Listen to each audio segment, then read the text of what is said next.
KBS 열린 토론.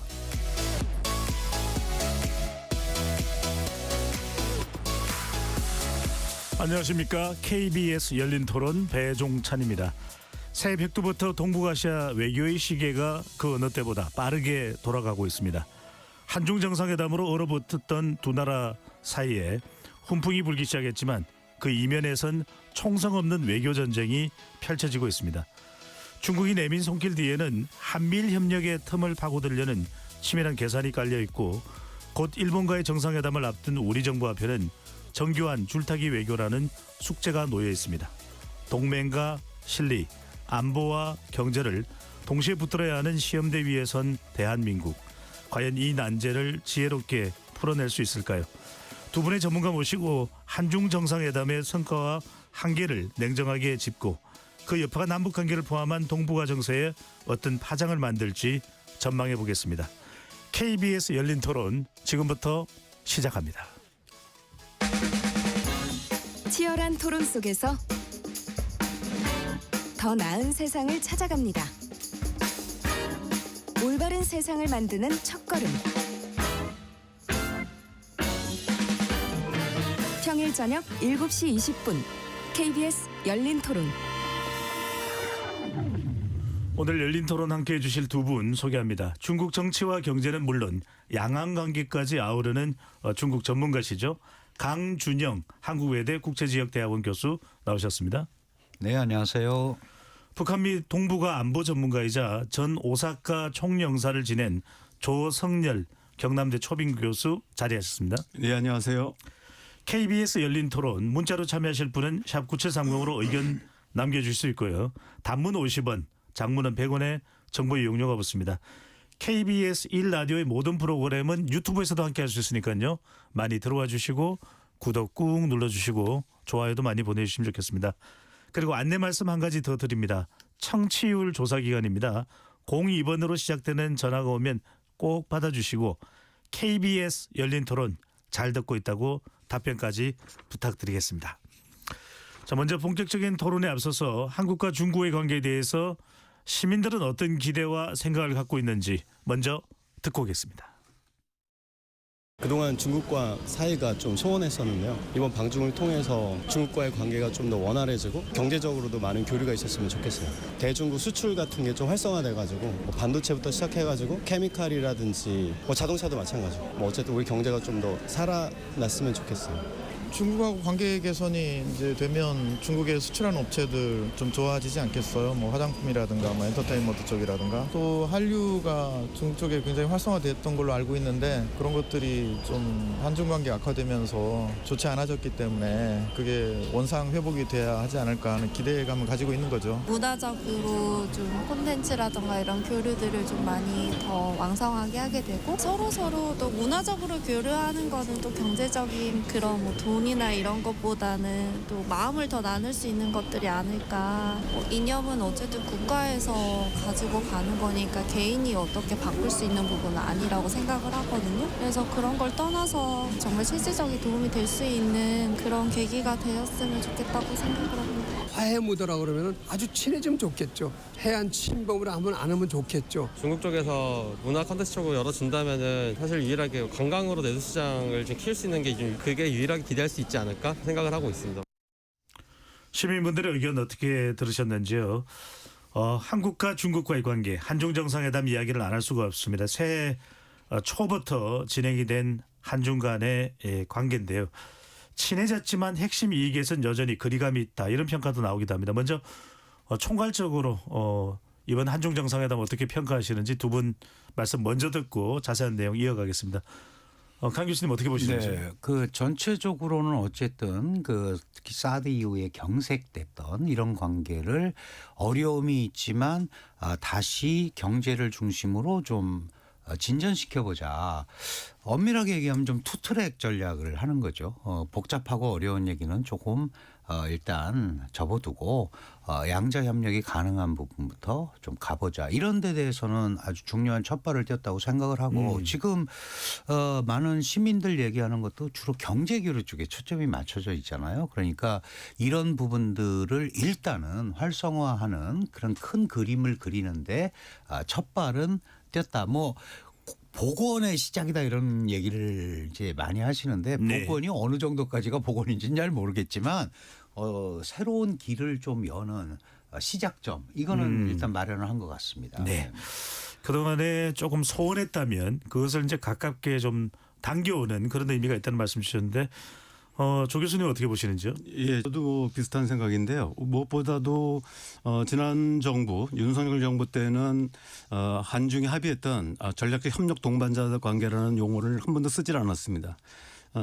그렇기 때문에 사드 이후에 냉각된 부분도 있었고 또 지난 정부에서는 이제 한중 관계보다는 한미 동맹 또는 한일 관계를 우선시하다 보니까 한중 관계가 소원해진 그런 경향이 있었던 것 같습니다. 그래서 이번에 가장 큰 의미는 지난번 이제 에이펙 때 시진핑 주석이 방한을 했고 이번에 또 이재명 대통령께서 이제 방중을 하면서 한중 관계가 이제 정말로 아까 이제 강 교수님께서는 복원의 의미가 어디냐까지 뭐 얘기하셨지만 사실은 이제 전략적 협력 동반자 관계를 이제 재확인하는 이런 과정이고 여러 가지 한중 간의 쟁점들이 많이 있습니다. 이런 부분들에 대해서 적어도 이제 합의할 수 있는 틀들을 이제 마련했다. 완전히 합의하고 끝난 건 아니고요. 그런 의미에서는 이제 복원의 시작이라고 볼 수도 있고 또 새로운 관계의 출발이다 이렇게 볼 수 있을 것 같습니다. 네. 친구가 되는 게 중요하다라고 또 이야기할 수가 있을 텐데 인상적인 장면이 있습니다. 강 교수님께 안 여쭤볼 수가 없는데 이재명 대통령이 이 샤오미 네. 스마트폰입니다. 지난번에 에이펙에 참석한 시진핑 주석으로부터 선물 받은 것인데 이 샤오미 스마트폰으로 중국제 스마트폰입니다. 셀카를 찍는 장면이 나왔는데 이 장면이 중국 SNS 실시간 검색어 6위에 오를 정도로 화제가 됐습니다. 그리고 시진핑 하면 지난번에 출연하셔서 그 이야기 하셨어요. 뭐 어차피 잘 웃지도 않고 잘 뭐 표현을 안 한다 했는데 웃었어요. 네, 네. 어떻게 봐야 될까요?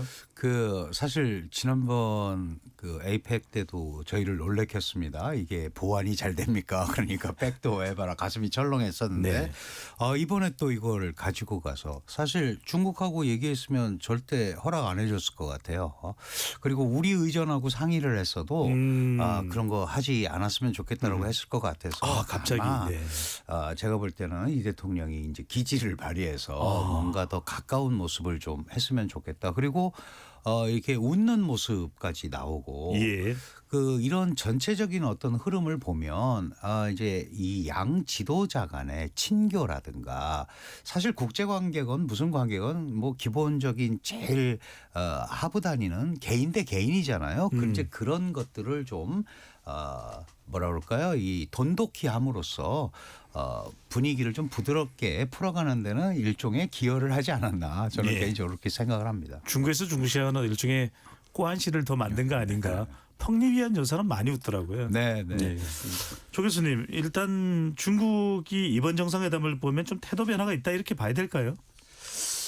제가 볼 때는 이번 이제 한중 정상회담이 이제 예고는 돼 있었습니다만은 제가 볼 때는 좀 약간 좀 당겨진 느낌이 있고 또 특히 이제 한일 정상회담이 먼저 발표가 됐었거든요. 그러니까 1월 13, 14 그리고 이제 다카이치 총리 고향인 나라에서 정상회담을 갖는다 이렇게까지 다 돼 있었는데 한중 정상회담은 이제 제 생각에는 그 이후에 이루어지지 않을까 생각을 했었습니다.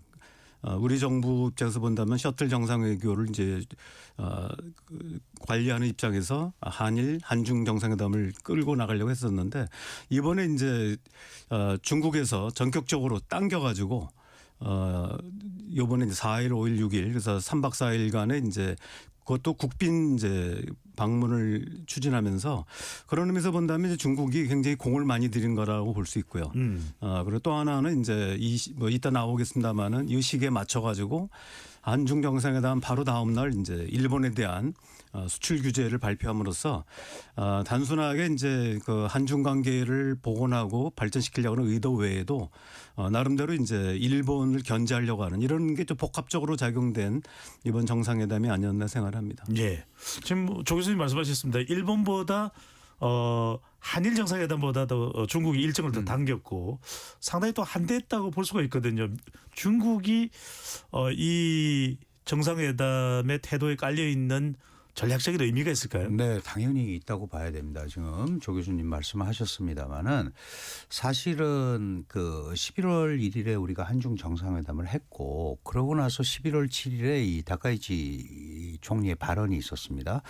대만 유사가 바로 일본의 유사다. 그리고 조금 있다가 미국에서 이 소위 AI 동맹 그러니까 팩스 실리카라는 게 나오게 됐고 거기에는 한국도 들어가 있고 일본도 들어가 있고 8개 나라가 들어가 있는데 이런 전반적인 흐름 속에서 중국이 이미 예고돼 있는 한일 회담 전에 뭔가 이 부분을 조정해야겠다라는 생각을 한 것 같아요. 그래서 왜 이렇게 서둘렀느냐. 지금 말씀하셨다시피 좀 땡겨진 면이 있잖아요. 그거는 그 소위 양안의 가장 쟁점인 소위 하나의 중국 이게 이제 중일 간의 문제가 됐잖아요.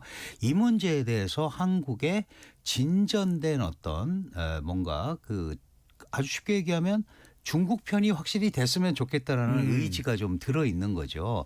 이런 것들이 복합적으로 작용을 했기 때문에 그게 지금 조 교수님이 얘기하셨듯이 정상회담 끝나고 소위 이중 용도 그 히토류 그 수출 금지 뭐 이런 것들이 다 복합적으로 연결돼 있는 큰 그림 속에서 움직였다. 그리고 이번 회담을 보면 사실은 원래 중국이 그 얘기하는 전략적 문제라든가 특히 우리가 강조하고 있는 북핵 문제 이런 거에 대해서는 답을 안 내놓잖아요. 예. 그러니까 그 부담은 사실 한국 대통령이 그런 걸 가서 얘기를 해야 되는데 그게 해결이 안 된 데 대한 부담은 있지만 중국이 한국의 전략적 가치 때문에 양자가 이런 분위기를 만들어갔다. 이런 점에서 중국은 매우 계산된 그런 행보를 보인 거 아니냐 이렇게 볼 수 있을 것 같습니다. 의도적 환대의 의미도 없다고 할 수는 없을 것이다. 그래서 서열 2위, 3위인 리창 총리와 자오르지까지 다 만나고 온 거네요. 특히 상해시 서기인 그 전진잉이라는 사람은 차세대 주자로 대표되고 있는 인물이죠. 대표 주자로 이제 지금 알려지고 있는데 보통 이제 중국 상무위원들 뭐 7명일 때도 있고 예전엔 5명일 때도 있고 9명일 때도 있는데요. 이거는 중국에서 국가급 지도자라고 부릅니다. 국가급 지도자.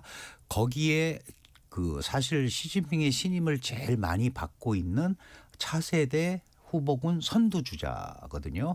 이런 것까지 된 걸 보면 권력 서열 1, 2, 3위 그다음에 차세대 선두주자까지 이런 이제 전반적인 흐름을 보면 상당히 고민을 하고 배려를 했다. 이제 이렇게 충분히 읽을 수 있죠. 예. 상당한 한대인데 또 한편으로는 여기에는 이제 양안 관계 이재명 대통령이 중국을 방문하기 직전에 CCTV와의 인터뷰에서 양안 관계 하나의 중국을 존중한다 이렇게는 이야기를 했습니다. 근데 그 문제가 이제 한중 정상회담에서는 특별하게 거론되지는 않았고 서해 구조문에 대해서는 양식장 부분은 뭐 철거를 검토할 수도 있는데 이것도 완전 해결은 안 됐습니다. 일단은 앞으로도 여하튼 대만과 이 서해상 이슈는 좀 지속이 된다 이렇게 봐야 될까요, 조 교수님? 예, 그렇습니다. 왜냐하면은 이재명 대통령의 대선 공약 그리고 이제 국정기획위원회 이제 백서에도 보면은 서해 구조물 문제가 계속 나왔습니다. 계속 제기되고 있고요. 대만 문제에 대해서는 이제 명시적인 언급은 없고 기존의 원칙을 이제 계속 고수하는. 그러니까 실제로 보면은 이제 문재인 정부 말기에 대만 그러니까 양안의 어떤 그 평화와 안정이 매우 중요하다 이런 표현을 썼고요. 그게 계속돼 오다가 윤석열 정부 때는 이제 대만 해협의 평화와 안정이 우리의 안보와 이제 연계된다는 개념을 썼다가 굉장히 좀 그 우려를 낳았거든요. 근데 지금은 이제 기본적인 입장은 대만 문제에 대해서는 이제 동북아의 평화 안정이 중요하다는 정도로 나와 있고 서해 구조물 같은 경우는 이제 지금 한중 간의 그 어업 협정이라든지 또 그 배타적 경제 수역 획정 문제가 정해지지 않은 상태에서 어찌 보면 이제 중국이 약간 도발을 한 거라고 볼 수 있거든요. 그래서 이것이 이제 명시적인 국제법 위반은 아니라고는 하지만 실제로 중국이 이제 자주 쓰는 회색 지대 전술의 일환이라고 우리가 보고 있기 때문에 그런 면에서는 이제 아마도 지속적으로 제기할 거라고 보고 다만 이제 이번 한중 정상회담에서 어차피 바로 해결될 게 아니었기 때문에 사실 이제 마쿠에서 좀 논의되는 것이 바람직하다고 볼 수 있었고 결과적으로도 사실은 이제 뭐 향후 논의하자 뭐 이런 정도였지 뭐 명확하게 답은 나온 것 같지는 않습니다. 강 교수님한테 안 여쭤볼 수가 없어요. 서해 구조물이 정확하게 어떤 겁니까? 그러니까 너무 많은 이야기들이 오고 가고 있어서 정확하게 서해 구조물이 뭐고 어떤 의미가 있고 어떻게 처리가 돼야 될까요? 그 기본적으로 모든 주권 국가는 영해 12L이 배타적 200캐리를 갖게 돼 있어요. 배타적 경제 수역 200캐리. 200캐리면 이게 370km거든요. 그러면 서해가 740km가 되면 여기는 당신네 바다, 여기는 우리 바다 이렇게 나누면 됩니다. 근데 이게 400km밖에 안 되니까 중간에 겹치는 부분이 중복되네요. 생기잖아요. 중복 부분이. 그런데 이걸 이제 중복이 되더라도 획정을 하면 되는데 획정이 안 된단 말이에요. 그러니까 그런데 어민들은 일단 어업을 해야 되잖아요. 그래서 뭐부터 했냐면 어업협정부터 맺은 거예요. 어업협정부터 맺어서 잠정조치수역이라고 해서 그 부분 그러니까 공동관리 부분을 만들어 놓은 겁니다. 잠정조치수역. 그 잠정조치수역은 한중어업협정에 의해서 어업시설이나 항행설비만 설치하게 돼 있어요. 그런데 느닷없이 중국이 이 연어양식장이라고 그러면서 높이 70m, 직경 70m짜리 양식장이라고 주장하는 걸 2개를 갖다 세운 거예요. 이게 자기네 수역에다 했으면 괜찮습니다. 그런데 소위 그 잠정조치 수역에 왔기 때문에 왜 합의도 안 하고 하느냐. 그게 무슨 시설이냐. 조사하자 그랬더니 이거는 어업시설이기 때문에 전혀 문제가 없다. 이게 지금 중국의 태도였단 말이에요. 예. 그런데 그 양식 요번에 좀 전에 지적하셨습니다만 양식장을 철거한다는 말은 하지 않았고 이 양식장을 관리하는 관리시설이 있어요. 근데 이 관리시설이 아주 특이합니다. 여기에는 헬기 착륙도 할 수 있고 레이더도 설치해 놓고 약 10여 명의 군인으로 보이는 사람들이 상주를 하고 있어요. 이건 누가 봐도 군사시설 느낌이 나잖아요. 그거를 일단 빼주겠다. 이렇게 한 거예요. 그런데 엄밀하게 얘기하면 그 잠정 조치 수역에 있는 거는 일단 철수를 하든지 자기 지역으로 옮기든지 해야 되는 겁니다. 네. 지금까지는 여기에 대해서 굉장히 뻣뻣하게 굴어오다가 이번에 이제 이거 지금 조 교수님 말씀하신 대로 계속 문제를 삼았거든요. 이재명 대통령이.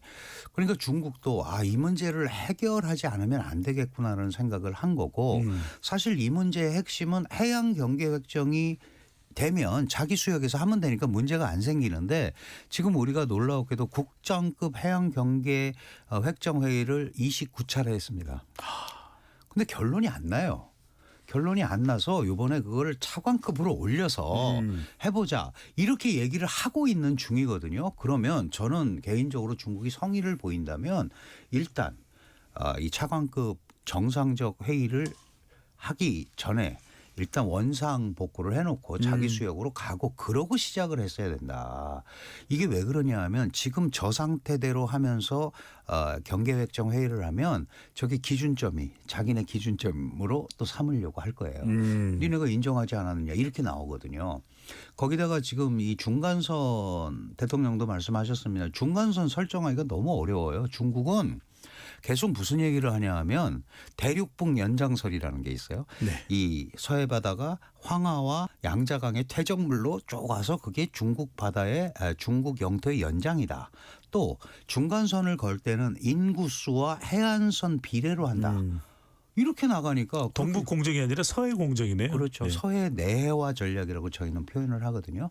그래서 이거는 굉장히 우리가 전략적으로 그리고 영토가 요만큼이라도 손상되는 거 뭐 누가 좋아하겠어요. 그러니까 해양 경계 획정 회의를 정식으로 시작하는 그런 기초를 만들려면 지금 양식 그 관리장만 뺄 게 아니고 여기 지금 있는 거대 구조물 2개에 대해서도 가시적인 조치를 하고 이 회담을 시작하는 게 맞다라고 저는 생각을 합니다. 교수님 궁금해서 한 가지만 여쭤봅니다. 이게 서해 바다 한복판인데 연어 양식장이 맞습니까?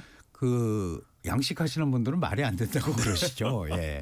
게다가 우리가 좀 한 가지 간과하고 있는 게 우리 남북한이 대치를 하고 있잖아요. 네.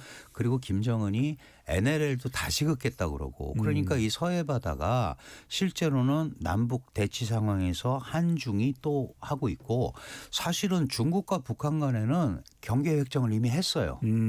그게 그 동경 124도 선인데요. 그러니까 이 한반도 옆에 서해에다 쭉 내리긋자는 겁니다. 그러면 한 70%가 중국의 바다가 되는 거예요. 그래서 그건 우리가 절대 받아들일 수 없고 안보 문제와 직결되기 때문에 굉장히 신중하고 예. 이렇게 처리를 해야 된다 이렇게 생각합니다. 알겠습니다. 조 교수님 이번에 이 한중 정상회담의 성과로 한 10여 건의 MOU가 체결됐는데 특징적인 것은 통화 수합의 연장, 실버 산업 협력 주로 뭐 정치적인 이슈보다는 민생 이슈입니다. 이게 특별한 이유가 있을까요? 네, 지금 아시다시피 미국과 중국 간의 전략 경쟁이 이제 치열하게 이루어지고 있고 또 작년에 있었던 미중 정상회담이 사실상 이제 완전한 타결을 못 보고 일종의 휴전을 한 상태거든요. 그래서 지금 민감한 안보 문제를 한중 간에 논의하기는 굉장히 우리 정부로서 부담스러운 게 사실이고 또 우리가 중국의 건설력 역할을 요구하고 있는 그 북한 핵 문제라든지 이 문제에 대해서도 또 중국으로서는 북한을 설득할 자신도 없고 또 개입할 의지도 좀 약한 것 같고요. 그러다 보니까 이제 민감한 안보 이슈는 상당 부분 이제 뒤로 물려지고 당면한 경제, 뭐 사회, 보건 이쪽이 주로 된 것 같습니다. 특히 이제 우리나라의 이제 그 최대 수출국, 우리의 이제 제일 무역 대상국이 중국이고요. 예. 또 중국 입장에서 보면은 1위 국가가 이제 미국인 반면에 2위가 한국입니다. 3위가 일본, 4위가 대만 이렇게 되는데 그러다 보니까 중국 입장에서 보더라도 한국을 무시할 수 없고 그다음에 이제 지금 달러 패권 체제를 이제 무너뜨리기 위해서 위안화 국제화를 계속 시행하고 있는데 예. 지금 한중 간의 교역이 1년에 3천억 달러가 넘습니다. 이 3천억 달러가 넘는 화폐를 달러가 아니라 급하면 이제 위안화로도 결제할 수 있도록 하는 통화 수화풀을 맺게 되면은 중국이 이제 지향하는 이른바 다극세계 이 위안화의 국제화도 가능할 수 있는 좀 더 유리한 환경이 만들어지거든요. 근데 이런 부분들 때문에 이제 작년 그 에이펙 정상회담에서 70조 수화풀에 이제 합의했고요. 또 하나는 이제 그 고령화 문제. 우리는 이제 이미 초고령 사회로 진입을 했습니다. 중국은 아직은 이제 우리가 이거는 14 내지 15% 정도니까 이 고령 사회이긴 한데 문제는 인구가 워낙 많다 보니까 14억 가운데에서 지금 중국 인구의 60세 이상 인구가 지금 3억이나 됩니다. 그리고 이제 우리는 이제 이미 초고령 사회다 보니까 상당히 이제 실버 산업이라든지 여러 가지 그 고령 사회에 대한 대책들이 상당히 노하우가 어느 정도 만들어진 상태고요. 그러다 보니까 이제 중국 입장에서 보면은 이러한 어떤 그 실버 산업이라든지 이런 부분에 대한 협력 필요성들을 느꼈던 것 같습니다. 그래서 정치적으로 민감하거나 또 외교적으로 민감하지 않으면서도 또 서로 이익이 되는 부분들 이런 부분들을 찾아서 이번에 이제 MOU를 맺은 것 같습니다. 사실 우리 또 젊은 세대들이 제일 궁금해할 수 있는 것은 바로 한한령입니다. 2014년 이제 사드 사태 이후에 중국에서 뭔가 우리가 문화 관련돼서 진출을 하기도 상당히 어려워졌고 실제로 이 게임 산업의 경우에는 중국에서 허가를 얻는 판호를 얻기도 매우 어려워졌는데 강 교수님 이번 정상회담으로 말 그대로 한한령 없어지는 겁니까? 그 한한령이라는 표현은 뭐 중국도 사용하지 않았고 왜냐하면 자신들은 그런 걸 내린 적이 없다고 주장을 하니까 풀어줄 수도 없는 거고 이번에는 이제 그게 어떤 표현으로 됐냐 하면 문화 교류의 점진적 단계적 확대 이렇게 표현이 됐거든요. 근데 우리가 여기서 좀 이제 주의해야 될 게 있습니다. 중국이 우리는 한류 관련 컨텐츠의 제재를 받는다고 생각하면 지금 말씀하신 게임 산업이나 이런 문화 산업까지 포함이 돼요. 근데 중국이 얘기하는 이 소위 문화 교류는 예를 들어서 지금 보셨잖아요. 뭐 축구, 바둑 이런 거 하자. 그다음에 이미 중국이 불법 다운로드 받아서 많이 보는 한국 드라마, 영화 이건 점진적으로 가자. 그런데 산업 경쟁을 하는 부분은 풀기 쉽지 않습니다. 그러니까 단계적이라는 표현을 쓴 거예요. 근데 이것도 그 전에는 이것 자체를 부인하고 안 했던 거에 비하면 조금 앞으로 나간 거다. 그러니까 무슨 말씀이냐 하면 소비되는 문화 있잖아요. 그러니까 보고 뭐 공연 같은 거는 필요에 따라서 할 수 있습니다. 그러나 문화 산업으로 분류돼서 중국과 경쟁하는 거. 이런 부분은 중국이 시장을 그렇게 열기가 쉽지 않다. 그래서 우리도 앞으로 그냥 한한령 풀어달라. 뭐 한한령 때문에 우리가 고민다 이렇게 얘기할 게 아니고 이 분류를 해서 접근을 해야 됩니다. 구체적으로. 예, 구체적으로. 그렇게 가지 않으면 중국을 설득하기가 어렵다. 왜냐하면 당초에 2016년 사드 사태가 나고 한한령을 내릴 때 그 한국의 다양한 문화 산업들이 들어가서 그 당시에는 중국이 초창기란 말이죠. 그래서 잠식당할 우려가 있는데 사드가 나니까 잘 됐다 그러고 끄는 부분이 있어요. 네. 그리고 한 10년 되니까 이제 중국도 자생력이 많이 생겼거든요. 그걸 보면서 갈 거기 때문에 그냥 단순하게 큰 틀에서 한한령 해제 이렇게 접근해서는 안 될 것 같다라는 네. 말씀을 드리고 또 하나는 이제 중국이 자존심이 좀 있잖아요. 한국은 예전부터 자기네가 문화를 줬던 나라인데 그 문화가 들어와서 중국인들의 정신 세계를 뭐 이렇게 지배한다 이런 거는 이제 사회주의의 그 민족주의 관점 이런 데서 받아들이기가 굉장히 어렵거든요. 우리 옛날에 이 베트남에서는 실제로 그런 일이 있었습니다. 한국 드라마가 들어가서 너무 광범위하게 퍼지니까 베트남 공산당에서 이걸 이제 억제한 적도 있거든요. 예. 그러니까 우리가 문화라는 게 쌍방향이니까 한쪽 거만 계속 가려고 그러면 원래 잘 안 되잖아요. 그러니까 그 교류할 수 있는 거는 서로 받아주면서 근데 소비를 안 하면 안 되죠. 우리가 좋은 거라고 중국에 왔는데 한국 사람들이 관심이 없으면 그거는 자연스럽게 도태되는 겁니다. 문화는 항상 그렇게 가는 거거든요. 그래서 이거를 너무 뭐 한한령을 풀어라 마라 이렇게 할 필요는 없다. 네. 이게 이제 그 스며드는 작전으로 가는 게 제일 좋고 또 나눠서 가는 이런 형태를 움직여야 된다. 이번에 뭐 400여 명의 경제사절단이 갔으니까 그런 것들도 이제 이런 해당 분야에서는 조금은 공간이 열리는 시작점은 과거보다는 생길 수 있다 이렇게 보고 있습니다. 네.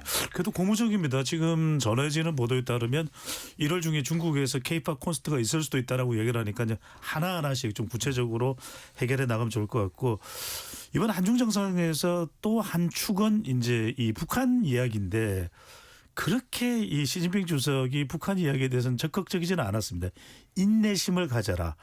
아주 적극적으로 나오지 않는 배경 또 북한 관련 이야기에 인내심을 강조한 부분은 어떻게 조 교수님 해석해야 될까요? 이번에 그 시진핑 주석이 이제 구체적인 워딩을 보면은 그러니까 세척의 얼음이 어는 데는 오랜 시간이 걸렸다. 근데 어찌 이 얼음이 녹는데 단번에 녹을 수 있냐. 그래서 지금 얘기하신 인내심을 이제 강조했는데요. 사실은 이 부분들이 이제 단순하게 남북한이라든지 중국만 관여된 게 아니라 러시아, 중국, 일본, 뭐 미국이 다 관여되는 상황입니다. 특히 2024년부터 중국과 러시아 정상 간의 공동성명에 보면은 이때부터 한반도 비핵화라는 말이 빠져 있거든요. 그 작년 같은 경우는 아예 그냥 그 언급조차도 하지 않고 사실상 이제 이 핵 문제로 인한 유엔 안보리 제재를 무력화시키기까지 했습니다. 그러니까 러시아가 앞장서고 중국이 묵인하는 형태로 해서 사실상 대북 제재가 이제 무력화되고 있는데요.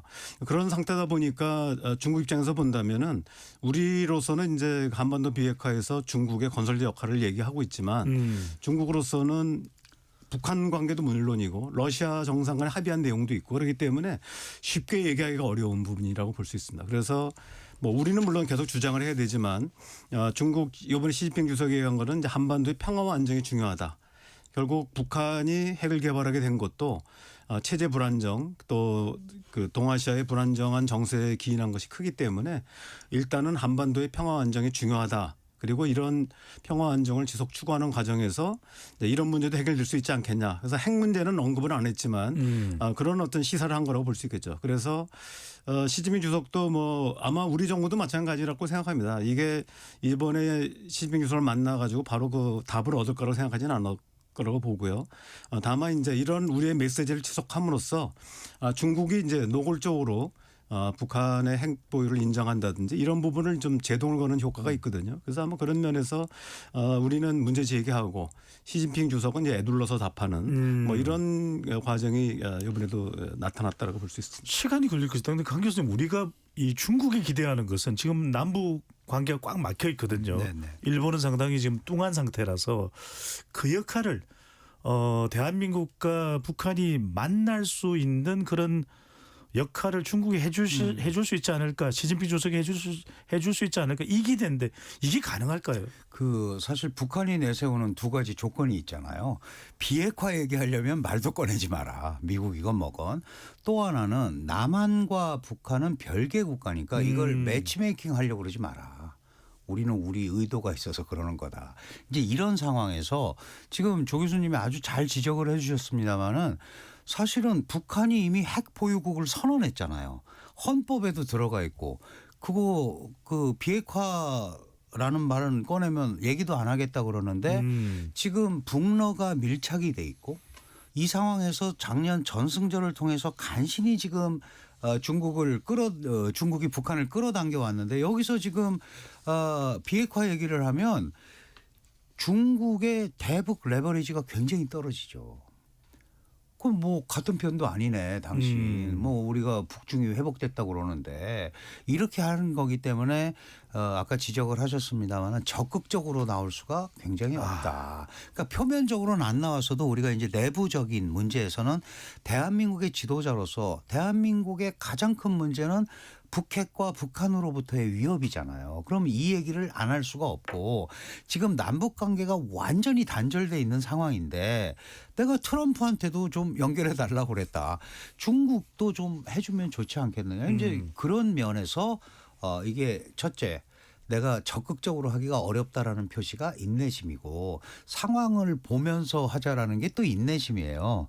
그러니까 이런 것들은 적극적으로 나설 가능성이 별로 없다. 저는 그래서 중국은 기본적인 거는 전혀 변한 게 없다라고 저는 결론을 내렸는데 전술적으로는 한국이 필요하니까 뭐 이런저런 그 한미일 삼각 공조에서 가장 약한 고리라고 생각하고 떼어내고 계속 압박을 하면 한미 동맹이 또 강화될 거고 이런 변화는 있지만 큰 틀에서는 아직은 그런데 마음을 안 열고 있는 거 아닌가. 네. 저는 그렇게 생각합니다. 인내심인데 이야기 좀 해봐야 될 것 같습니다. 그러니까 이재명 대통령이 이번 달에 또 일본 방문도 예정하고 있지 않습니까? 그런데 참 지금 중국과 일본 사이, 일본과 중국 사이 안 좋습니다. 이 상황에서 공동 항일 역사 이야기를 꺼냈습니다. 자, 두 나라는 일본 제국주의에 공동으로 항거했었다. 이 이야기를 중국이 빼내던 이유, 강 교수님 먼저 어떻게 보시는지요? 당연히 역사의 한편에 같이 서서 일본을 동시에 견제하자 이런 건데 저는 이재명 대통령이 잘 방어를 했다고 생각을 해요. 왜 그러냐 하면 중국의 의도는 한중 양국이 일본 제국주의의 피해자였는데 그런데 지금 다카이시 총리가 다시 들어서서 보수 우익이 들어서서 국방비 늘리고 미국과의 그 소위 밀착이 강화되고 일본을 더 강하게 만든다는 게 나오는 게 저게 바로 군국주의로 나가려고 하는 거다. 그거는 막아야 되지 않겠냐. 그런데 이재명 대통령이 옛날 얘기만 했어요. 옛날에 우리가 일본의 영향으로 뭐 주권이 피탈된 적이 있었다. 그리고 현대에 대해서는 대답을 안 했습니다. 사실 우리가 일본이 군국주의화 한다고 얘기하시는 분은 별로 없잖아요. 그 뭐 2% GDP를 했다고 해서 물론 경제 규모가 크니까 당연히 엄청난 비용을 투자하지만 그걸 가지고 옛날과 같은 군국주의다 이렇게 얘기하기는 좀 어폐가 있죠. 그런 면에서 역사적인 공감대는 있지만 적어도 그것 때문에 뭐 군국주의와 같이 군국주의를 방어하기 위해서 가는 거는 좀 문제가 있다라는 걸 우회적으로 했기 때문에 저는 잘 대응을 했다고 생각을 하고 또 네. 하나는 이재명 정부는 분명하게 시작하면서 얘기했습니다. 한미 동맹을 기초로 한 국익 중심 실용 외교. 한미 동맹을 기초로 했다는 건 뭐예요? 그게 사실 핵 얘기한 거잖아요. 그 북한으로부터의 위협이 상쇄되지 않으면 우리는 저렇게 갈 수밖에 없다라는 얘기를 이미 레드라인으로 못을 박아놓은 거기 때문에 거기에서부터 움직이는 겁니다. 그러니까 역사 문제건 뭐건 지금 핵심이 우리는 저기에 있다라는 걸 우회적으로 얘기하는 거기 때문에 그 일본은 중국은 그런 얘기를 꺼내서 한국을 자기 편으로 끌어오고 우리도 당연히 아픈 역사가 있으니까 그렇게 하지만 일본은 한국한테도 중요한 국가거든요. 그거를 어느 한 편을 든다고 해결이 되면 편을 들겠지만 그런 게 아니니까 적절한 대처였다고 저는 생각을 합니다. 네. 교수님 이 오사카 또 총영사도 지내셨으니까 이 항일 역사 카드를 공동 항일 역사 카드를 빼내던 중국에 대해서 일본은 어떻게 받아들일지 지금 일본 신문을 제가 언론을 좀 보니까 대체적으로 중국이 구슬리려고 많이 시도하는데 이재명 대통령이 경제 이야기를 하면서 잘 또 넘어갔다 이렇게 일본 언론이 바라보고 있기는 해요. 어떻게 보시는지요? 예, 이번에 이재명 대통령이 그 정상회담 끝나고 상하이 이제 방문하셨을 때 이제 기자간담회를 했습니다. 기자간담회에서 시진핑 주석이 그 얘기했을 때 뭐라고 얘기하셨냐, 어떻게 생각하냐고 하니까 그 뭐 공자님 말씀 같은 거다 그러면서 뭐 착하게 살자는 얘기 아니냐. 그러니까 이제 어떻게 보면 당위론적인 얘기고 우리 강 교수님이 자세히 설명해 주셨지만 당연히 한국민들이 이제 일본에 대한 역사에 대한 불만들이 있고 또 일본의 어떤 태도에 대한 강한 이제 그 반대 인식도 있지만 그러나 이제 현재로서는 뭐 한일 관계가 또 다른 측면의 협력 요인들이 많다 이런 얘기고요. 특히 저도 이제 그 작년 에이펙 이후에 일본 언론으로부터 이제 인터뷰 요청이라든지 뭐 이런 거 많이 받았는데 그 최대 핵심이 뭐냐면 중국이 역사 문제에서 공동투쟁을 제안했을 때 한국 정부가 어떤 입장을 취할 거냐라고 해서 저는 이제 정부 당국자가 아니기 때문에 어떻게 취할 거냐는 모르겠고 다만 이제 이재명 정부의 입장을 이제 판단해 봤을 때 하나의 이제 학자로서 봤을 때는 아마 응하지 않을 것이다. 왜냐하면 그것은 이제 역사 문제로서 한일 양국 간에 우리는 지속적으로 일본의 과거사 반성과 책임 그리고 이제 계속 재발되는 군함도라든지 여러 가지 이제 뭐 장생 탄광, 조세의 탄광 문제라든지 이런 걸 제기하긴 하지만 이것은 어디까지나 한일 관계로서 풀 문제라고 보고 한국과 중국이 협력해서 일본 압박하나 이러지는 않을 거로 본다고 답한 적이 있습니다. 아마 지금 실제로도 보면 이번에 이재명 대통령께서 이번에 중국의 그런 요구에 대해서도 슬기롭게 아주 재치 있게 넘어가면서 이제 일본의 중국의 요구를 이제 그 약간 우회했다, 그 회피했다 이렇게 생각합니다. 네, 옳은 편에 서야 된다. 그 이야기에 대해서 이재명 대통령이 기자간담회에서 공자님 말씀이다라고 또 이야기를 했었습니다. 자, 근데 지금 이재명 대통령이 이 방중 중에 결정이 된 거죠. 아까 말씀하셨던 민간 용도와 또 군사 용도로 다 사용될 수 있는 물자에 대해서는 일본에 제공을 못하겠다. 중국이 가지고 있는 그 무기가 바로 히토류. 네네. 그다음에 반도체 일부에 들어가는 그런 이제 물자 등인데 네네. 이걸 이 이재명 대통령 방중 중에 꺼내던 배경 어떻게 봐야 될까요? 좀 복합적인 의미가 있다고 봐야 될 것 같아요. 왜냐하면 그 다카이치 총리 발언 나오고 나서 중국이 한 거는 빨리 철회를 해라. 그런데 사실 일국의 총리가 발언한 거를 그 상대국의 어떤 이런 것 때문에 철회한다? 이건 있을 수가 없죠. 그건 너무 무리한 요구고 사실 일본 가기가 대신해서 일관된 방침이었다라고 이제 못하겠다는 얘기를 했는데 사실은 다카이치 총리가 약간 사과성 발언을 하기는 했어요. 근데 그거 갖고 안 된다는 거죠. 그럴 때부터 계속 나왔던 게 우리가 이제 뭐 수산물 안 산다, 유학 가지 마라, 뭐 여행 제한한다 이런 소위 한일령급의 뭐 그리고 공연하다가 갑자기 일본 가수가 공연장에서 스톱이 되고 아주 그 외교 관계를 갖고 있는 국가들로서는 하기가 정말 어려운 그런 일들이 벌어졌잖아요. 그래서 저희가 걱정했던 거는 결국 중국이 갖고 있는 자원의 무기와 그게 이제 히토류인데 이 히토류를 가지고 카드를 꺼내지 않겠느냐. 근데 그게 굉장히 중국으로서도 위험한 모험입니다. 왜냐하면 히토류를 전가의 보도처럼 휘두르다 보니까 그렇지 않아도 지금 공군망 재편해야 된다고 하는데 반히토류 동맹이 제대로 결성될 수가 있어요. 그리고 2010년 센가쿠 열도 문제가 생겼을 때 일본도 노력을 해가지고 많이 90% 이런 데서 지금 65% 선까지 내렸다. 60%까지 내렸다. 이런 얘기가 있거든요. 그런데 일본도 또 카드가 있잖아요. 포토레지스트라고 중국이 지금 제일 그 과학기술 그 굴기를 얘기하면서도 안 되는 게 이제 반도체 부분인데. 그렇습니다. 거기에 이제 고위 반도체 만드는데 그 핵심적인 감광액인데요. 그게 있어야 이제 기판에 회로를 그린다고 그럽니다. 거의 95% 100% 수준의 점유율을 갖고 있으니까 그거 수출 안 하면 그럼 정말로 이제 경제 전쟁이 일어나는 거예요. 물론 이제 정말 그 카드를 쓸지는 모르지만 왜냐하면 일단 수입한 비축량도 있을 거고 그걸 둘러싸고 이제 또 교섭이 이루어지겠지만 이렇게 가면은 이 둘 다한테 결정적인 그 상처가 될 수밖에 없거든요. 그럼에도 불구하고 중국은 이게 핵심 중에 핵심이기 때문에 그 문제를 제대로 처리하지 않으면 우리는 이런 행동을 할 수밖에 없다라는 걸 보여주는 거고 또 마침 한국 정상이 가 있는데 함으로써 이 소위 메시지를 주는 거죠. 저 문제는 우리가 절대로 그냥 넘어가지 않는다. 그렇기 때문에 아까 말씀하신 그 전략적으로 올바른 선택을 해라라는 거를 또 우회적으로 보여주는 효과도 중국으로서는 계산을 했다 이렇게 봐야 될 것 같습니다. 네. 그런데 지금 강 교수님 말씀대로 어쨌거나 우리는 이 미중 충돌 상황에서 또 중일 충돌 상황에서 중국에서 환대를 받았습니다. 자 이제 이재명 대통령이 일본으로 갑니다. 예, 조 교수님 그럼 일본에서도 중일 충돌 상황에서 우리를 또 이재명 대통령을 환대할 가능성이 상당히 높다. 이러면 우리에게는 상당한 이득으로 봐야 될까요?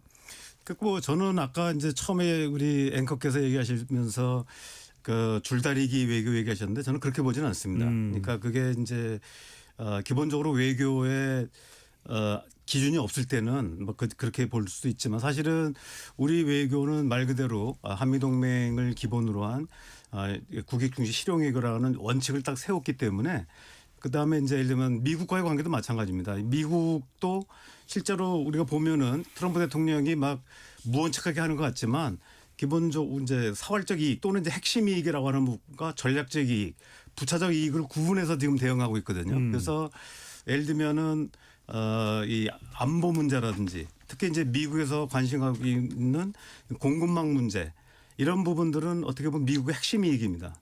이 부분을 만약에 한국이 거부했다가는 이제 그야말로 이번에 베네수엘라처럼 미국의 폭력적으로 나올 수도 있는 부분이라고 한다면 예. 이 전략적 이익이라고 하는 것은 이제 관세 문제라든지 이런 부분들은 양의 문제거든요. 그러니까 다시 말하면 미국도 자국의 어떤 거래 중심적 외교를 동맹국에서 무자비하게 하거든요.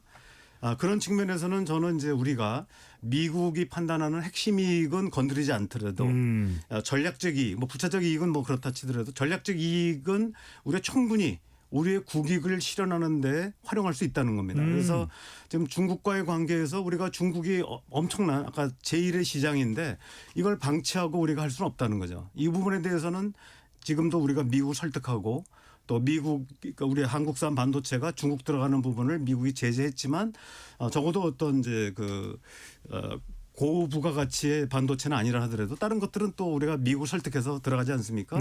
마찬가지로 일본도 마찬가지로 봅니다. 일본과의 관계도 기본적으로 우리가 한일 관계를 중시하지만 기본적으로 한미동맹의 틀 속에서의 한일 관계로 보고 있거든요. 그다음에 이제 최근에 이제 한일 관계가 밀접하게 연관되는 부분들은 이른바 이제 경제 안보 분야입니다. 그러니까 일반 군사 안보 분야는 한미 동맹의 틀 속에서 이루어지는 거지만 양국 간에 이루어지는 부분은 경제 안보거든요. 아까 우리 강 교수님 잘 얘기하셨지만 사실은 중국이 지금 히토리를 포함한 이 공급망 부분에 있어서는 사실은 우리한테도 사실은 굉장히 피해가 될 가능성이 많거든요. 요번에 일본에 대한 그 제재가 이게 세컨더리 보이콧 조항까지 있어가지고 일본에 만약에 히토리가 못 들어가면 거기서 만들어지는 중간재들이 우리나라에 또 못 들어옵니다. 그렇게 되면 우리나라 산업도 상당한 영향을 받을 수밖에 없습니다. 그래서 사실은 우리 정부가 지금 특히 이재명 정부는 미국이 주도하는 또 일본이라든지 서방이 참여하는 이른바 이제 그 공급망 동맹에 적극 참여하고 있거든요. 어찌 보면 이 부분은 이제 중국하고 배치되는 부분도 있을 수 있지만 그러나 중국이 히토리란 이런 거를 무기로 쓰고 있는 상태에서 우리가 이제 자구책으로서 또 미국과 일본과의 경제안보 협력을 하고 있는 거거든요. 네. 그래서 저는 이 부분은 트럼프 대통령과 우리가 협상을 하듯이 또 중국하고 했듯이 일본과는 협력할 부분은 과감하게 할 수 있다고 생각합니다. 그래서 예. 지금 이제 일각에서 얘기하는 것처럼 아까 이제 줄타기 얘기하셨지만 저는 그렇게 보지 않고 일본과 한국의 그 협력 부분, 특히 반도체 부분은 소부장은 일본이 강하고 원래 최종 조립품이라는 부분 한국이 강하지 않습니까? 그래서 이 부분의 협력은 저는 매우 강하게 할 수 있고 또 다른 분야의 협력도 충분히 가능하기 때문에 저는 이제 뭐 알겠습니다. 별개로 충분히 전략적 협력이 가능하다고 봅니다. 조 교수님 말씀 중요한 게 미중 충돌이라고 우리가 가져가야 될 이익을 미국이든 중국이든 놓쳐서는 안 되는 것이고 중일 일중 충돌이라고 하더라도 우리가 이 가져가야 될 이익을 놓쳐서는 안 된다. 이 와중에 베네수엘라 사태가 터졌습니다. 중국과 가까운 베네수엘라. 트럼프 대통령은 절대 자시할 수가 없다. 이 남미 사태로 봤을 때 이 베네수엘라 사태 또 멕시코 셰인바움 대통령이 관세를 인상하는 상황 다 중국과 연관되어 있다고 봐야 될 텐데 이 상황에서 이런 내용들이 우리 한중 관계에는 영향이 없을까요, 교수님? 지금 이제 사실 그 작년에 나온 미국의 국가안보 전략 보고서에 특히 서반구 이게 이제 잘 아시다시피 남북 아메리카입니다.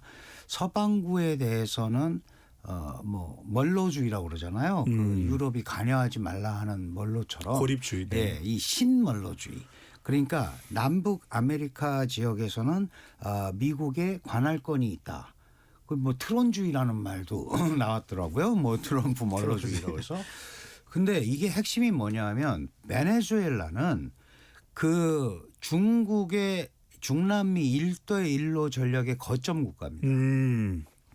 1대1로 전략에 의해서 중남미에 지금 차관이 1,200억 불, 뭐 1,300억 불이 들어가 있는데 베네수엘라만 600억 불을 반 정도를 투자를 했어요. 그럼 왜 그러느냐? 일단 베네수엘라가 석유가 있습니다.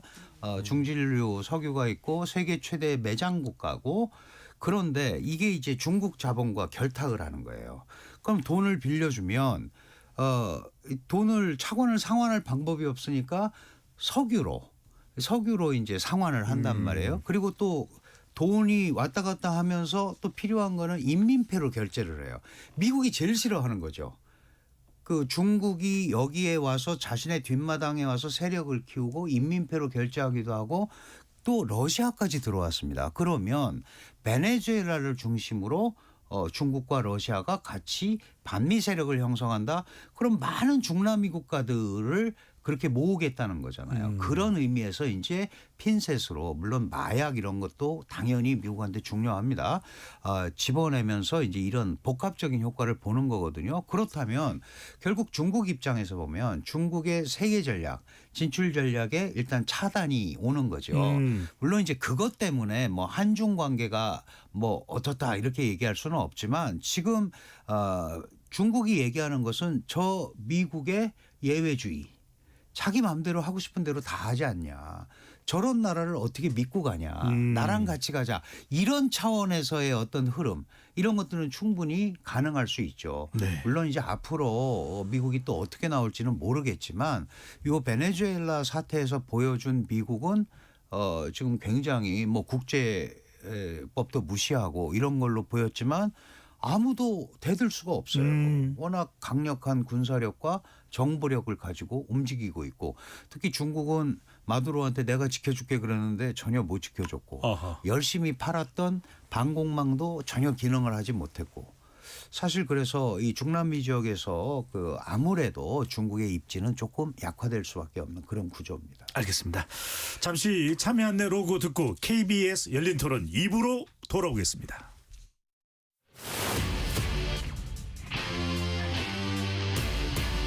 토론에 정답은 없습니다. 토론이 세상을 바꿀 수도 없습니다. 하지만 질문은 새로운 세상을 만들 수 있습니다. 질문으로 올바른 세상을 만드는 첫걸음 KBS 열린 토론.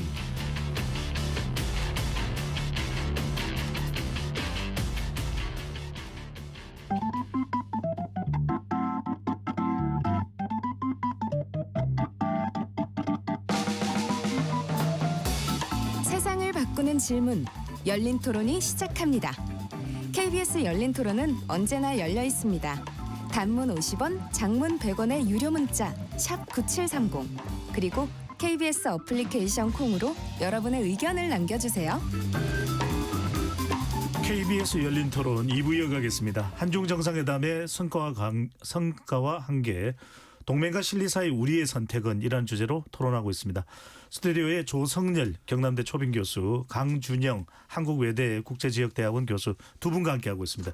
조 교수님, 북한 이야기를 또 안 할 수가 없습니다. 중국가 또 북한 이 동북아 정세에서는 또 밀접한 관련이 있다고 밖에 볼 수 없는데, 이번에 이재명 대통령이 중국을 방문하기 직전에 북한의 미사일 발사가 있었습니다.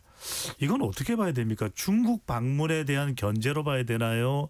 아니면 미국의 이 마두로 베네수엘라 대통령 압송에 대한 경계심으로 봐야 될까요? 어떤 성격이 있다고 봐야 될까요? 예, 마두로 압송에 대해서는 별도로 그 북한 외무성 대변인이 담화를 발표했고요.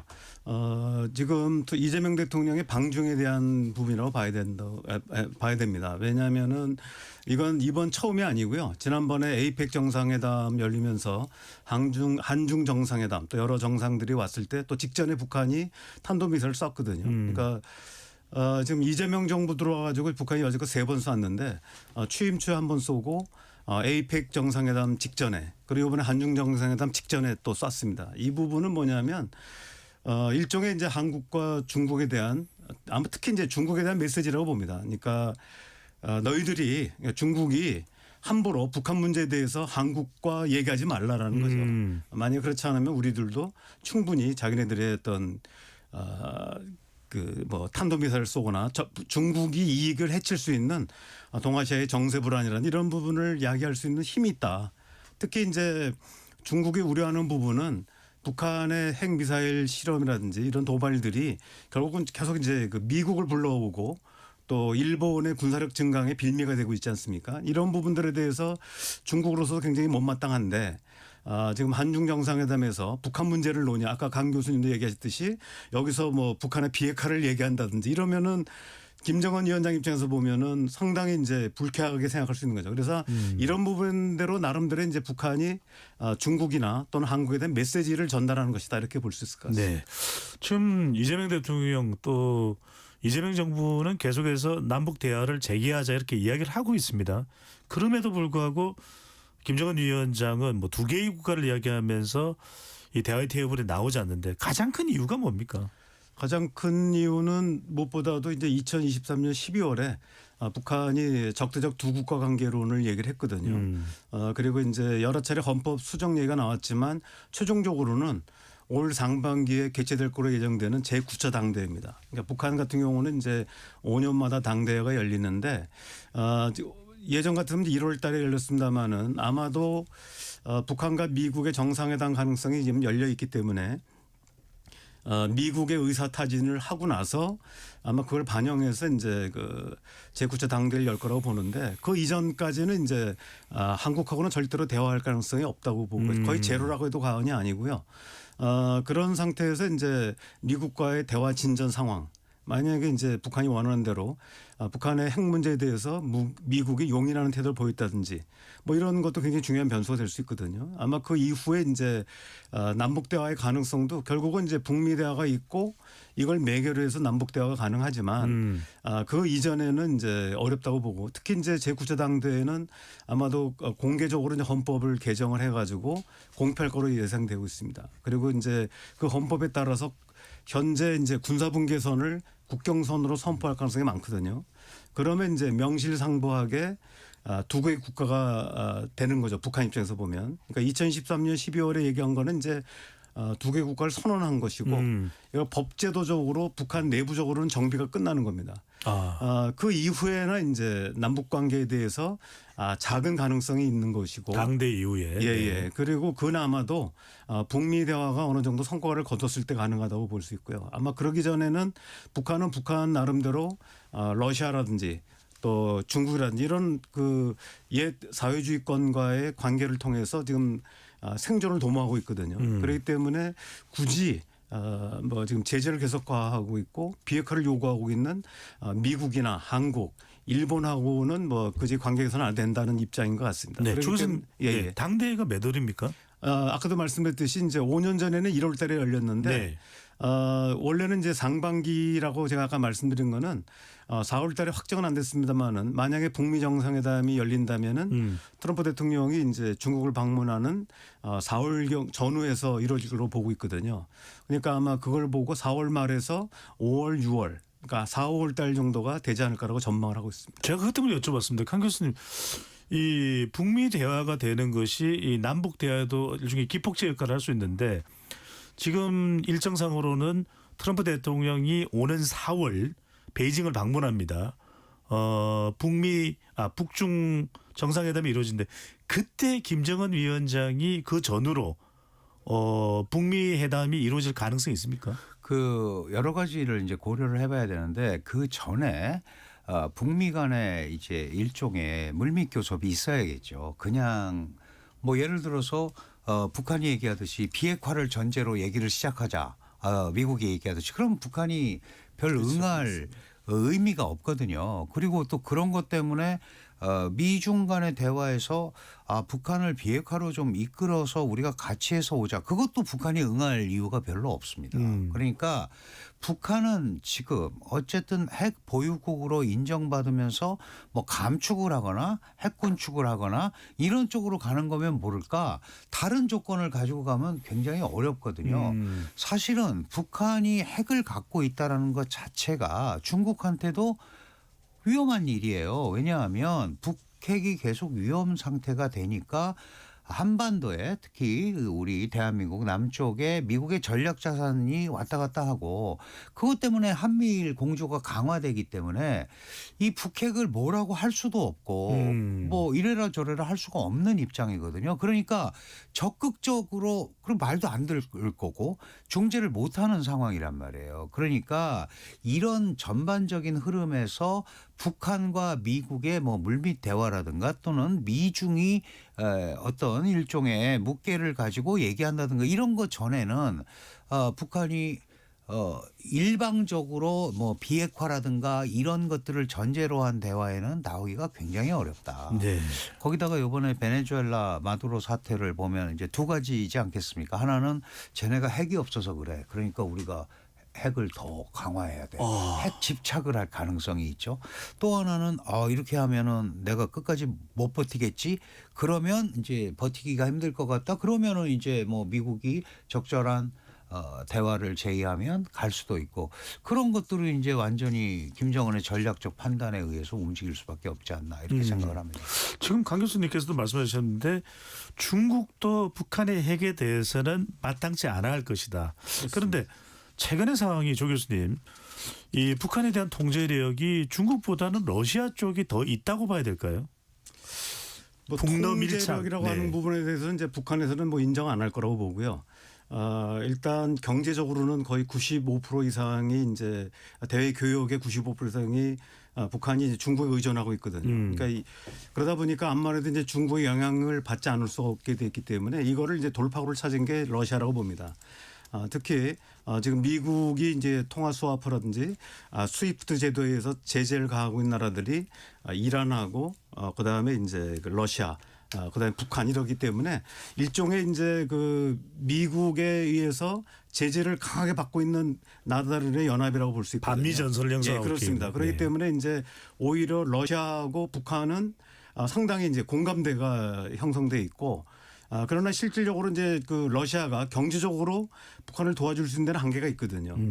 그렇기 때문에 이제 아무래도 군사 기술이라든지 여러 가지 또 러시아를 통한 간접적으로 지금 제가 알고 있기로는 이제 중국산 중고 기계류들이 러시아를 통해 가지고 북한으로 들어오는 걸로 알고 있습니다. 그래서 최근에 보면은 이제 북한이 경제가 어느 정도 활성화되고 있고 그동안에 미뤄졌던 여러 가지 건설 사업들이 활성화되고 있는데 이 내용을 보면은 이제 대부분이 중국제거든요. 그러니까 중국은 이제 첨단 산업화로 가면서 과거의 중고 기계류들을 싸게 또 그 석유 대금이나 어떤 형태를 러시아로 넘기면 러시아는 이제 이걸 받아다가 자기네 이제 파병 대가나 이런 대가로 이제 북한으로 넘겨주는 걸로 알고 있습니다. 그래서 이런 삼각고리가 이러는데 아마 중국이 바로 넘어가는 건 아닌 걸로 알고 있고요. 그런 부분들 때문에 이제 북한으로서도 상당히 이제 그 러시아를 활용하는 부분이 있지만 아직까지는 이제 러시아가 경제적으로 중국을 대체할 만큼은 아니기 때문에 결국은 이제 북한 입장에서 본다면 중국과 러시아를 이제 둘 다 끼고 가는 이런 형태라고 볼 수 있고요. 이런 상황이 계속된다면 사실은 저는 이제 그 북한과 미국 간의 정상회담 가능성에 대해서는 뭐 그렇게 낙관하지는 않습니다. 아까 우리 강 교수님이 계신 것처럼 만나가지고 북한이 미국이 이제 북한의 요구를 들어주면 모르지만 전혀 들어줄 가능성도 없는데 만난다고 하는 것은 오히려 이제 트럼프만 이제 이렇게 할 수 있다라고 보는 부분이 있고 이번에 베네수엘라뿐만이 아니라 작년에 이제 미국과 그 이란이 핵 협상을 재개했거든요. 핵 협상 가운데에서 미국이 또 이란의 핵시설을 또 이 핀포인트 공격을 했습니다.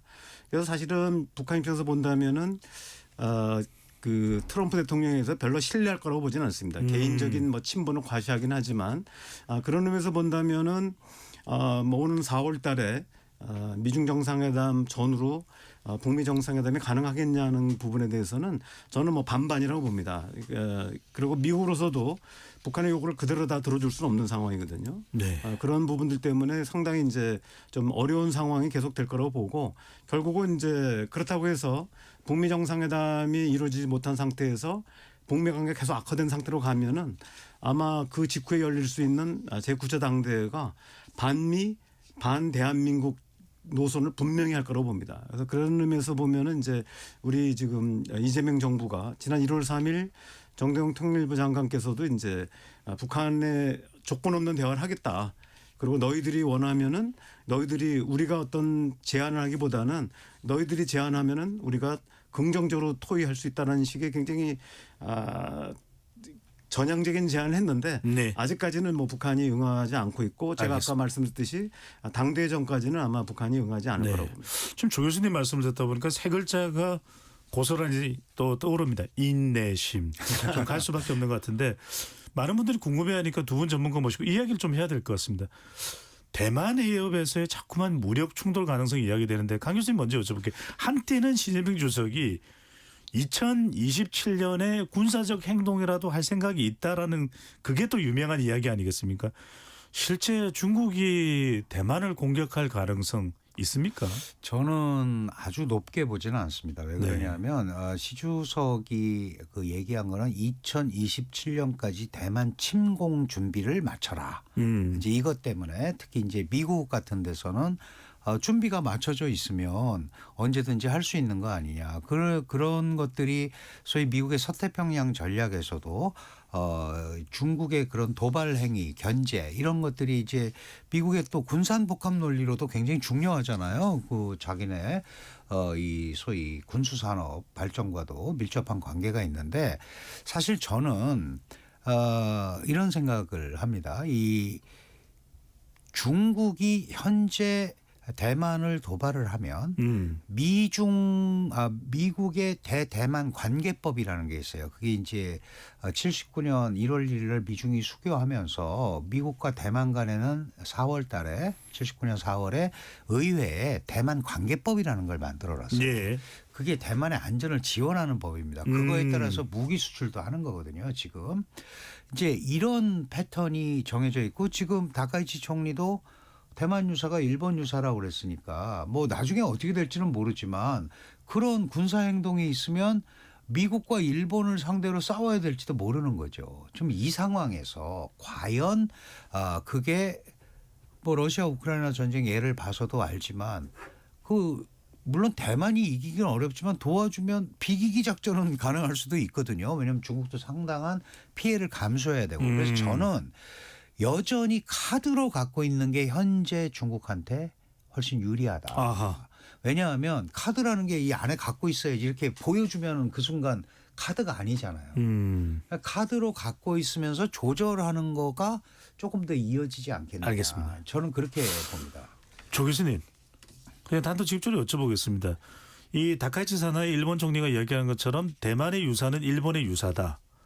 중국이 대만을 공격하면 전쟁을 할 수 없는 국가인 현재 상태로서는 헌법상 일본이 미국과 협력해서 대만에 군사 지원을 할 가능성 있습니까? 지금 이제 2015년도에 안보법제를 바꿔가지고요. 직접 이제 그 자위대가 공격을 하는 건 아닌데 졸집사태법이라고 하는 건 뭐냐면 옆집에 불이 났는데 그러니까 두 개의 집이 떨어져 있으면 관계없지만 붙어 있는 집에서 옆집에 불이 나면은 이 집 그냥 내게 아니라고 해서 방치하다가는 우리 집까지 그 화재가 넘어온다는 거거든요. 예. 2015년 당시에 제가 마침 일본에 있어가지고 그때 이제 그 아베 총리가 TV에 나와서 설명을 하고 봤는데 집을 두 개를 그려놓고 옆집에서 불이 났는데 이 화재가 넘어온다는 거죠. 이때는 개입해야 된다는 논리입니다. 근데 지금 다카이치 총리가 얘기했던 것도 뭐냐면 자위대가 직접 군사 개입하겠다는 것이 아니라 여기에 이제 그 미군이 개입을 하게 되면 여기에 후방 지원하겠다는 거죠. 그래서 이제 여러 가지 그 물자 지원뿐만 아니라 여러 가지 그 기지도 제공하고 예. 또 군사 물자 뭐 보급품서부터 다 그다음에 해상 안전에 필요한 여러 기뢰 제거 작업이라든지 이런 부분을 하겠다는 거거든요. 그런 의미에서 본다면은 저는 일본은 당연히 그렇게 할 거라고 보고요. 이미 아까 이제 그 일본 정부 방침을 추려하기가 어려운 게 이미 내각 방침으로 정해져 있고 법으로도 2015년도에 법이 만들어졌습니다. 그러니까 일본에서는 이례적으로 우리가 보통 이제 우리나라 국회에서 요새는 잘 안 보입니다만은 과거에 보면은 난투극을 벌이지 않습니까? 여야 의원들이. 대만도 가끔 그런 게 나오는데 일본에는 그런 게 없었는데 예. 2015년 안보법제 나왔을 때는 야당 의원들이 육탄 저지하고 이걸 강행해가지고 통과시킨 게 2015년 안보법제입니다. 그렇기 알겠습니다. 때문에 이제 그런 이제 그 일본의 개입 가능성은 있다 이렇게 볼 수 있습니다. 네. 두 분 이제 마무리를 해야 될 시간인데 짧게 이번 한중 정상회담 보면서 앞으로 우리가 대중관계에 있어서 좀 초점을 맞춰야 될 것 짧게 한 말씀씩 듣고 마무리하겠습니다. 먼저 조성재 교수님부터요. 예, 아무래도 아까 제가 말씀드렸듯이 지금 이재명 정부의 정책 기조는 한미동맹을 기본으로 하면서 우리가 이제 이 국익을 중시할 수밖에 없고 그리고 이제 우리가 중국이 내세운 핵심 이익은 건드리지 않으면서도 우리의 어떤 전략적 이익은 최대한도로 확보하는 예. 이런 노력이 필요하고 이것은 뭐 중국에 대해서뿐만이 아니라 심지어 미국에 대해서도 이런 원칙을 견지해야 된다고 봅니다. 알겠습니다.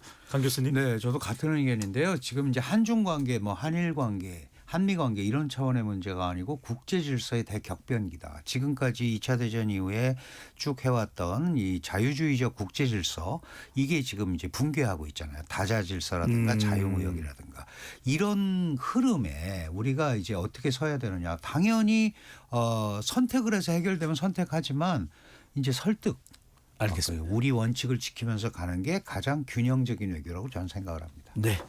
외교야말로 안보입니다. 앞으로도 우리가 더 치밀하게 또 외교와 관련된 부분도 잘 준비를 해야 되겠습니다. KBS 열린 토론 이것으로 모두 마무리하겠습니다. 오늘 함께해 주신 강준영 한국외대 국제지역대학원 교수, 조성열 경남대 초빙 교수 두 분 말씀 고맙습니다. 예, 감사합니다. 감사합니다. 지금까지 KBS 열린